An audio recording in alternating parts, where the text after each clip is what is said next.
the work that I've been doing for over 12 years with my clients, this theme kept coming back again and again and again where people felt powerless in some part of their life. And the impacts of powerlessness is what really, I would say, causes a lot of suffering for us. And that would be something such as tolerating toxic behaviors from other people, to the point where you start to feel that your sense of safety and security is being corroded away. Consistently trying to please others and have them approve of you to the point that you start to get out of touch with your own self and who you are. And lastly, the impact of powerlessness is having dreams and aspirations, but feeling so afraid to do them because of the fear of failure, the self-doubts, the cascade of negative thoughts that come up in our subconscious mind when we're trying to pursue the things that are good for us. And so then we freeze and we don't move forward in our life, and we feel stuck. So there's so many, impacts of powerlessness. And, powerlessness and self-doubts is often a narrative that runs in the background for many people.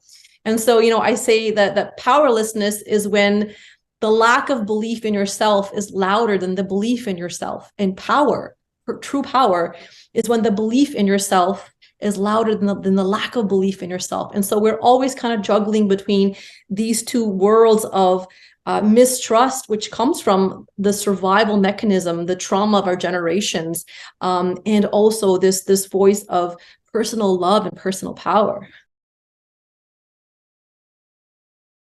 It's hard to just separate that and say they're toxic, but you love them. So, can you just give me an example of a toxic behavior? Toxic behaviors can actually be really subtle, and we might be doing them to other people as well. And so toxic behaviors can be something very grand, like, emotional and verbal abuse. But the common toxic behaviors I find is very subtle. And that happens when somebody believes that you are the source of their well-being, their validation, and their worth. And we may feel that somebody else is the source of our validation, our well-being, and our worth. And so what happens is there's a lack of appropriate boundaries between me and the other person and yourself. And then there's expectations that the other person will put on you without recognizing where you really are. And so when there's expectations and there's projections upon you from the other person, because they are clouded by their own needs versus looking at, hey, where are you really? Where are you at with yourself? Then we feel like we are not being respected for our time, and we feel like we are not being understood for our needs. And so toxic behaviors can be something such as, I've just had a really tough week with the children, for example, and I'm going over to my sister or my mother's house, and they're asking me to do all these things. And generally I would say yes, but because I've had such a rough week, say with the child being sick, I can't give that. And you explain to them, hey, I just had a very sick child. I'm sorry. And there's a fight. So toxic behaviors at sometimes are not toxic. They're like, okay, yeah, I do this from my mom and from my sister, but at other times they can be toxic. So there's such a subtlety around, the toxic behaviors and tolerance of that. Wow. Thank you for sharing that. All right. So also, sorry to go off course, but it's important. So we're talking fear of taking action, pleasing others, and accommodating, right? And then we're going to talk a little bit about power as well. Yes, absolutely. So I want to tell you a bit about how do you define power, because today's talk is all about personal power.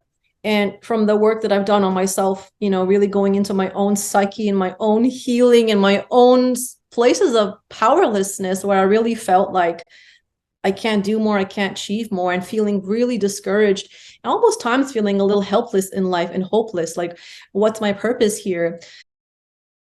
There's two definitions and two dimensions to power, Jill. And the first dimension is the ability to have clarity and discernment for what direction, what situation would serve your integrity, your value system, and your soul alignment.